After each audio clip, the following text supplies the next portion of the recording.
կողքից նայելով տեսնում ենք շատ ավելին։ Եթերում պրոֆիլն է։ Իմ հյուրն է Արտաշատի Ամո Խարազյանի անվան պետական դրամատիկական թատրոնի տնօրեն, հրաշալի տիկին, հիանալի անձնավորություն Գեղանուշ Սայեթյանը։ Ողջույն Տիկին Սայեթյան, դրամատուրգ։ Հրաշալի։ Տիկին Սայեթյան, ես գիտեմ, որ դուք ունեք բանասերի կրթություն, բանասիրական կրթություն։ Այո։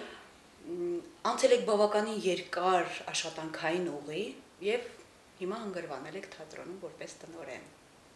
Ինչպես դա պատահեց։ Գուցե թե դա նախախնամության ձեռքի գործն էր, որովհետև մանկուց կապված եմ եղել թատրոնին։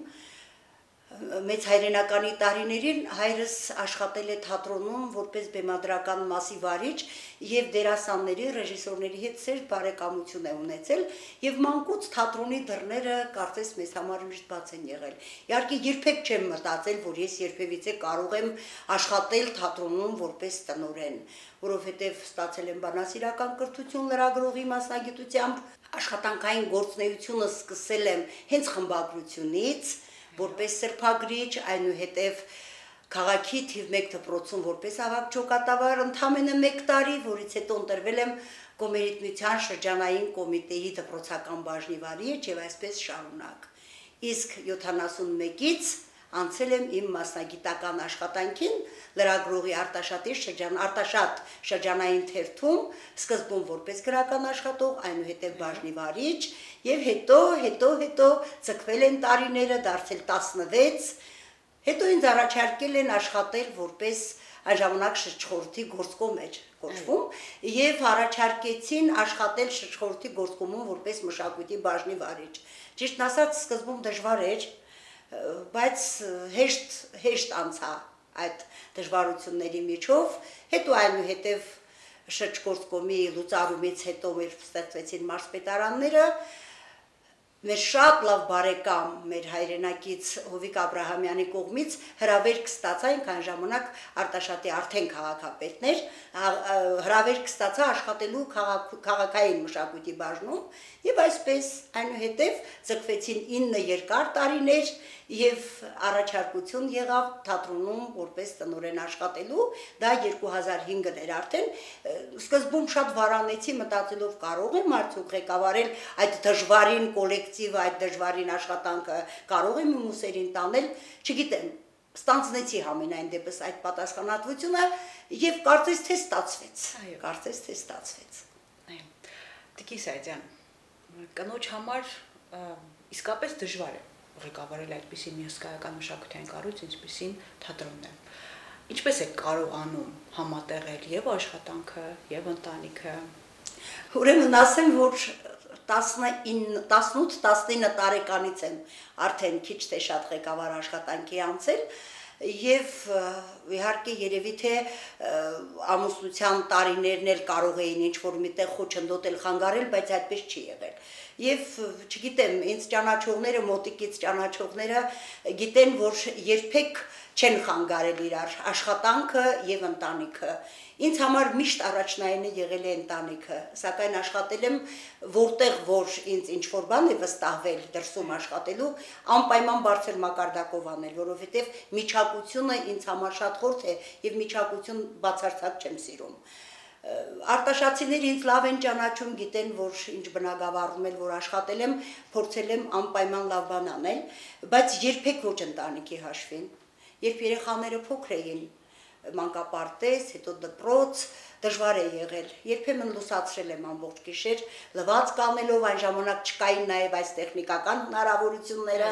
լվաց կանելով, արթու կանելով, բայց երբեք չի եղել, որ իմ երեխաները սրկված լինեն տաք ճաշ ուտելուց, կամ առանց արթուկելու, կամ առանց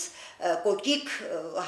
հագու կապի տնից դուրս գալու։ Եվ չգիտեմ, գուցե թե ինչ-որ միտեղ երիտասարդական ավյունը, նաև այն, որ քեզ վստահել են, դու պարտավոր ես անպայման այդ վստահությունը անպայմանորեն կատարել, որպեսզի այսպես ասած ասեկոսեների կամ ինչ-որ բանի առիթ չլինի, եւ ստացվել է, փառք Աստծո, ստացվել է, այսօր երբ արդեն երեխաներն են մեծ, երբ ես ընտանիքում նաեւ հարս ունեմ, թորնիկներ կան, այսօր հոգսս կիսվում է, այսօր ես ավելի շատ ժամանակ ունեմ դրսի աշխատանքի համար, բայց նորից ես ինձ միշտ կին եմ համարում, ինչու, որովհետեւ ցանկացած պաշտոն վարող կինը առաջին հերթին իր ընտանիքի խոհարարն է, հավաքարարն է, լվացարարն է, այնպես որ երբ տուն ես մտնում, հանում ես քո աշխատանքային հագուստը, դրա հետ մեկտեղ պիտի հանես նաև քո պաշտոնը ամեն ինչ եւ ընտանիքին ծառայես որպես հայ կին, հայ մայր,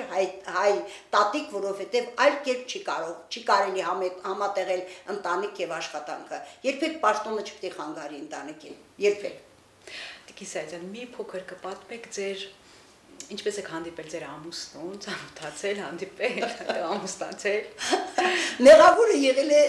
Կոմերիտ միության շրջկոմը։ Այո։ Ահա։ Ուրեմն այդ ժամանակ երբես ընտրվեցի ընդամենը 19 տարեկան։ Ընտրվեցի Կոմերիտ միության շրջանային կոմիտեի դպրոցական բաժնի գծով քարտուղար, ամուսինս Վերին Արտաշատ գյուղի ազատված Կոմերիտ միության քարտուղարն էր։ Չգիտեմ ինչպես եղավ, ճիշտն ասած։ Ուրեմն ես հիշում եմ թող ինձ ների իմ ամուսինը, բայց ես պիտի ասեմ, երբ իր ընկերներն ասում են, գիտես, քեզնով հետաքրքրվում է եւ այլն, ասում են, էդ էր պակաս, ես գյուղաբնակ երբեք չեմ լինի, բայց ստացվեց, գուցե թե սա էլ ճակատագրի ձեռքներ խառը, ես իհարկե երբեք չեմ ափսոսել իմ ճակատագիրը իմ ամուսնու հետ կապելու համար, որտեղ ամենից առաջ մենք իրար մեջ տեսել ենք ընկերներ, առաջին հերթին, անդավաճան ընկերներ, որտեղ գիտեք ինչ, մի բան է լոկ լինել ամուսիններ, մի ուրիշ բան է, երբ ընկերներ եք, այսինքն մենք երբեք իրար հետ գաղտնիքներ չենք ունեցել, երբեք չենք ամաչել կիսվել իրար հետ մեր հոգսերի մասին, մեր ծրագրերի մասին, եւ այսպես ստեղծվել է սովորական նորմալ հայ ընտանիք, որտեղ որ պահպանվել են նաև հայկական լավագույն ավանդույթները, ես այսօր իմ ընտանիքը համարում եմ ավանդական ընտանիք, որովհետև գուցե մի քիչ այս սերնդի համար ներկա այսօրվա ասենք հարցների կամ սկեսուրների կամ ջահելների համար զարմանալի թվա, բայց այսօր մեր ընտանիքում մենք յուրաքանչյուրս ճաշի սեղանի շուրջ ունենք մեր տեղը։ Բոլորը գիտեն եւ երեխաները եւ հարցները եւ թոռնիկները, որ սեղանի ծայրին պիտի նստի պապիկը, պիտի առաջին ափսեն միշտ պիտի պապիկի համար դրվի եւ հետո մնացածը եւ կարծում եմ որ նաեւ ազգային արժեք է պահպանել այսօր այդ ավանդականը, որովհետև երբ կորցնում ես ավանդականը, երբ կորցնում ես քո ազգային դիմագիծը, դրա հետ մեկտեղ շատ բան ես կորցնում։ Իսկ ես կոնկրետ այսօր կուզենամ, որ պահպանվեն այդ բոլոր ավանդույթները, որովհետև դրանով է եւ ազգը ծաղկուն, եւ ընտանիքը ամուր, համերաշխ, իսկ այդ ամենից ծնվում են միայն լավ բաներ։ Իհարկե։ Ձեր զավակների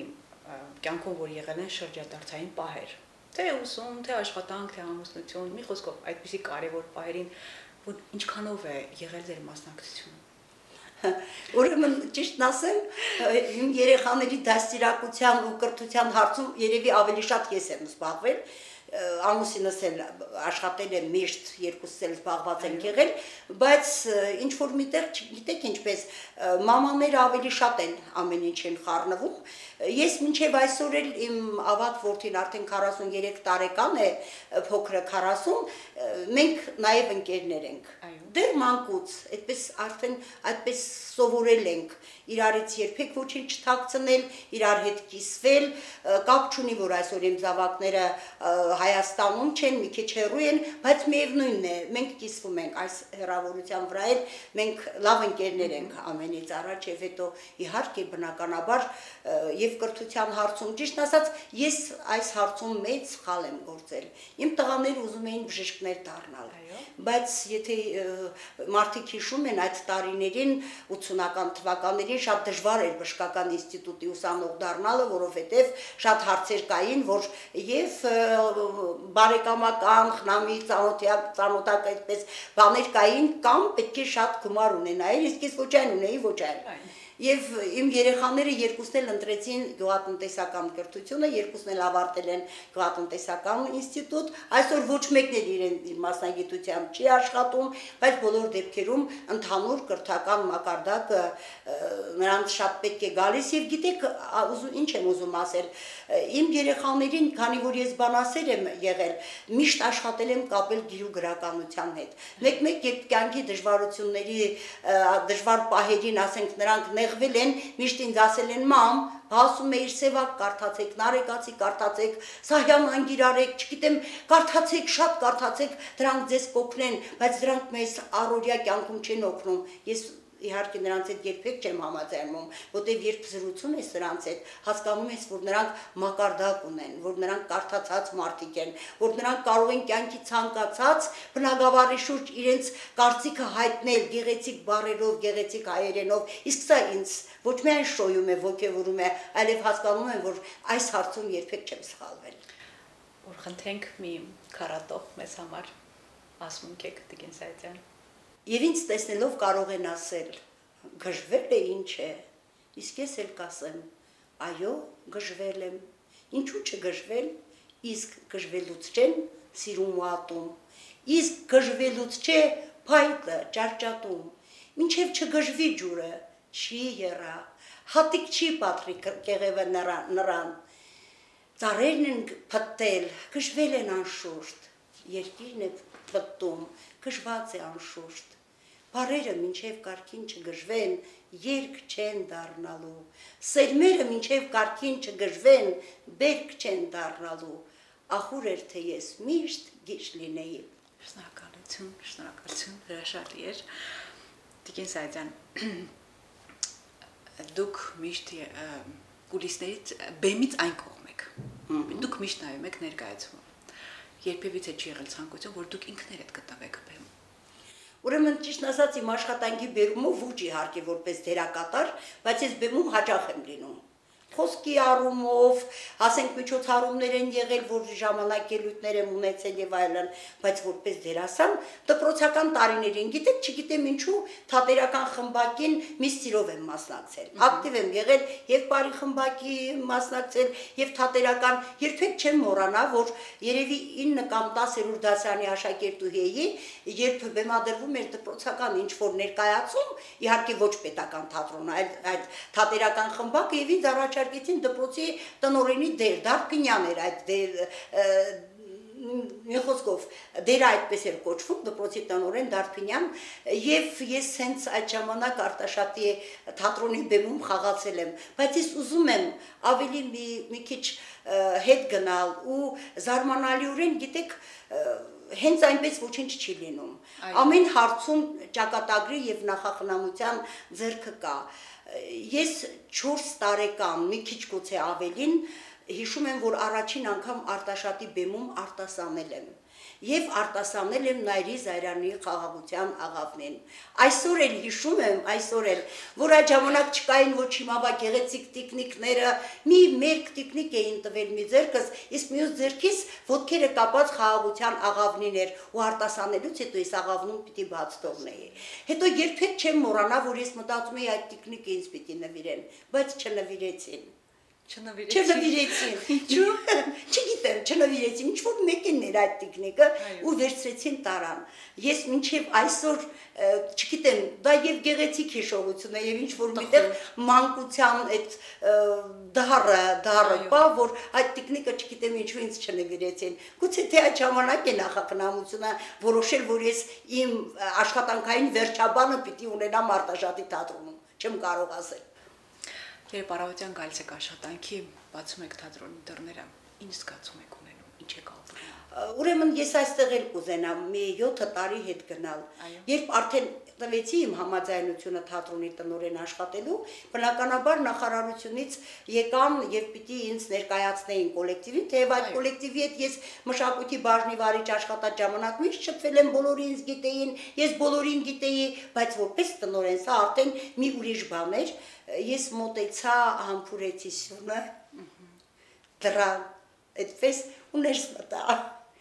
Այս նախարարության ներկայացուցիչը ասեց, սա ինչ է նշանակում Տիկին Սայաթյան, ասի ես տաճար եմ մտնում։ Ճիշտ եք, դուք մշակութային տաճար, այո, եւ այսօր ես ամեն օր թատրոնի դուռը բացելիս մտածում եմ, որ ես տաճար եմ մտնում, պետք է իմ ձեռքերը շատ մաքուր լինեն եւ իմ հոգին շատ մաքուր լինի։ Բնականաբար, եւ եթե դուք առնչվում եք մշակույթի հետ, կրթությամբ բան ասերեք, ես այդպես եմ ենթադրում, ունեք շատ ավելի զգայուն հոգի, ավելի խորը, ինչ կուզենայիք, որ փոխվեր, շատ բան, մարդկանց մեջ, ուրեմն սիրելիս, ես ցավով այս առաջացած տարիքից նայում եմ, որ մենք շատ լավ արժեքներ ենք կորցնում, չեմ ուզենա, որ կորեն այդ արժեքները, այսօր մարդկային փոխհարաբերության մեջ այնքան խորտ տարրեր կան, որ և ցավով և ափսոսանքով ես նայում այդ ամենին, կուզենամ, որ ամենից առաջ մարդիկ իրար լավ հասկանան, մարդիկ սիրեն իրար, ոչ թե մեկի հաջողության համար տխրեն, թե ինչի այդ հաջողությունը իրենցը չէր, այլ ուրախանան, որովհետև այնտեղ, որտեղ կա բարություն, այնտեղ, որտեղ կա ուրիշի ուրախությամբ ուրախանալու առիթ, անպայման լավ բաներ են սպասվում, իսկ ես կուզենամ, որ ամենից առաջ, գիտեք, մարդկային փոխհարաբերությունները երբ զուլալ են, երբ չկա տիղմ այդ հարաբերությունների մեջ, շատ ու շատ հարցեր կարելի գերազանց ձևով կարգավորել։ Եթե մի անգամ էլ հնարավորություն ունենաք կրկին ապրելու, կընտրեիք էլ նույն ճանապարհը։ Պատկերացրեք, այո, գիտեք, դժվարություններ շատ են եղել իմ կյանքում, բայց երբեք իմ թաց աչքերը ես չեմ ցուցադրել ուրիշներին, հոգու խռովքը նույնպես չեմ փորձել եմ իմ մեջ պահել, ինքս դասեր քաղել այդ ամենից եւ կարծում եմ, որ եթե նորից ապրելու հնարավորություն լիներ, ես էլի նույնը կլինեի, ինչ առումով երբեք չէի փորձի մարդկանց կյանքում կյանքը խաթարելու ինչ-որ բաներ անել, չէի կեղծի, չէի ստի, երբեք չարություն չէի անի, այսինքն կմնայի նույն Սայաթյան Գեղանուշը։ Բնությունը այդպես է ստեղծել, ուրեմն մարդը պարտավոր է անցնել այն ճանապարհը, ինչ որ Աստված ու բնությունը իրեն տվել է, եւ գիտեք, երբ տարիքը մի քիչ առաջանում է մարդու, կամա թե ակամա մտածում է վերջին ճանապարհի մասին։ Ինձ թվում է, որ բոլոր լուրջ մարդիկ, մի քիչ թե շատ այսպես կյանքին լուրջ հայացքով նայող մարդիկ այդ պահը ունենում են եւ միշտ պետք է մտածել իմ վերջին ճանապարհին ինձնից հետո ինչ են ասելու։ Չգիտեմ, ես այդպես եմ մտածում եւ փորձում եմ այդպես ապրել։ Իմ հավատամքը ապրելու դա է։ Տիկին Սայաթյան, չի եղել դեպք, որ ձեր կապերը օգտագործեք ինչ որ անձնական հարց լուծելու համար։ Ունեք բավականին մեծ։ Այո, ես շատ լավ ընկերներ ունեմ, որոնք ամբողջ կյանքում, երբ ես կարիք եմ ունեցել, ինձ աջակցել են։ Ուրեմն անձնական հարցերի կապակցությամբ ես հազվադեպ եմ փորձում այդ ուժերը օգտագործել։ Չգիտեմ, դա բնավորության հարց է, իսկ աշխատանքի համար, կոնկրետ այսօր թատրոնի համար բոլորովին չեմ ամաչում եւ ասել, եւ խնդրել, եւ ինչ որ միտեղ պահանջել, որովհետեւ գիտեք ինչ, թատրոնի տնօրեն լինել չի նշանակում անհատ մարդ լինել, անձ լինել, նշանակում է մի ամբողջ կոլեկտիվի հոգս ու ցավով ապրել, եւ վերջի մշակույթ է ստեղծում, ամեն պահ, եթե մենք տարեկան 2, 3, 4 նոր ներկայացում ենք անցնում հանդիսատեսի դատին, բնականաբար յուրաքանչյուր ներկայացում երկունքով է ծնվում, ինչպես ամեն մի երեխայի ծնունդ, սա եւ ուրախություն է, եւ դժվարություն է, եւ պիտի կարողանալ այդ երեխային պահել, պահպանել մինչև հասցնել չափահաս տարիքի։ Եվ շնորհակալ եմ ես իմ լավագույն ընկերներից, լավագույն միջավայրից, արտաշատի միջավայրից, որ ինձ օգնում են, ես չեմ կարող ասել, որ չէ։ Երբ թատրոնի համար, այ թատրոնի վերանորոգումը անցյալ տարի սկսվեց, մեր սանհանգույցները վերանորոգվեցին, նաև մեր հարդարասենյակները, մենք մեր ուժերով կարողացանք զարդահայելիներ գնել, բայց պիտի շարունակվի, այսօր շնորհակալ եմ եւ մարզպետ պարոն Բարսեղյանը եւ ինչու՞ չէ մեր հայրենակից Հովիկ Աբրահամյանը աշխատում են, որ անպայման հայթայթվեն գումարները, որպեսզի վերանորոգումը շարունակվի։ եկել են, նայել են, մի խոսքով ինձ թվում է, որ անպայման կլինի։ Գիտեք, ես չեմ մտածում, թե անպայման այդ վերանորոգված թատրոնում ես կշարունակեմ տնօրեն աշխատել, դա ինձ քիչ է ուզում։ Ուզում եմ, որ ինձնից հետո ով որ կժառանգի այդ աշխատանքը եւ կոլեկտիվը եւ ասեն, որ այս լավ բանը մնաց։ Որովհետեւ մարդը այդ տնօրենը կարևոր չի։ Այս լավ բանը այս տարիներին եղավ եւ գիտեք միշտ պետք է մտածել գեղեցիկ հետագիծ թողնելու մասին, որովհետեւ եթե չկա այդ գեղեցիկ հետագիծը, եթե մարդիկ չեն գնահատում քեզ որպես անձ, որպես մարդ, որպես աշխատավոր, ուրեմն դու ինչ որ միտեղ սխալ ես ապրել։ Տիկին Սայդյան, ունեք իդեալ կնոջ։ Իդեալ մի քիչ վերացական գաղափար է ըստ իս։ Ինչ որ կնոջ նկարագիր, որ կուզենայիք տեսնել ցանկացած հայ կնոջ մեջ այդպիսի։ Մայր, կին։ Դժվար հարց է, բայց ես ասեմ։ Այո։ Ինձ թվում է, որ երբ Աստված ստեղծեց Եվային, նրա մեջ դրեց ամենակարևոր գծերը, առաջին հերթին մայրանալու կարողությունը։ Կինը միշտ պիտի կանացի լինի, կինը միշտ պիտի խնամված լինի, կինը միշտ պարտավոր է հետևել իր արթ ու զարդին, չեմ ասում անպայման շքեղության կամ չգիտեմ ինչի, կոկիկ պիտի լինի կինը։ Ընտանիքում երբեք ոչ ամուսինը, ոչ երեխաները չպիտի տեսեն նրան թափթփված, չսանրված։ Ես գտնում եմ, որ կին լինելը բավականին դժվար բան է, առավել եւս հայ կին լինելը։ Գիտեք, եթե ուրիշ ազգերի մեջ չկա երեխաների ընտանիքի համար ապրելու այդ մեծ ոչ միայն ցանկությունը, այլև նվիրումը, ապա հայ կնոջ մեջ դա ամենից առաջ կա եւ Փառք Աստծո որ կա։ Ինձ թվում է, որ ամուր ընտանիքի հիմքը ճիշտ է սերն է, բնականաբար, բայց երբ ծնվում են երեխաները, կյանքը ինչ որ միտեղ զիջում է այդ սերը, այդ բուրըն զգացմունքը եւ այլն, եւ հայ մայրերը ամենից առաջ ապրում են իրենց երեխաների համար, իրենց երեխաների եւ գիտեք, ես ուզում եմ Գարեգին Նժդեհի բառերը ասել, այսպիսի հրաշալի տողեր ունի, ասում է մայրերի ափերի մեջ պիտի փնտրել սերունդների երջանկությունը։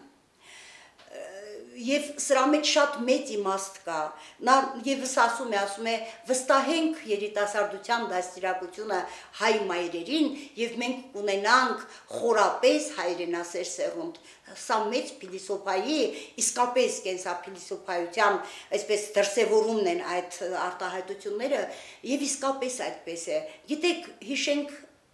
հենց վերջին մեր Արցախյան պատերազմը, ինչքան մայրեր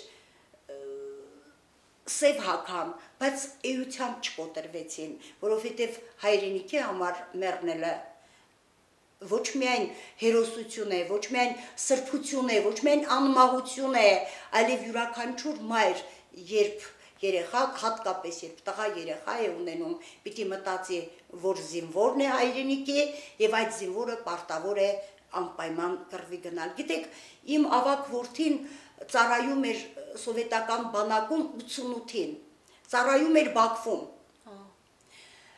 Եվ թե ես ինչպիսի ապրումներ եմ ունեցել այդ տարիներին,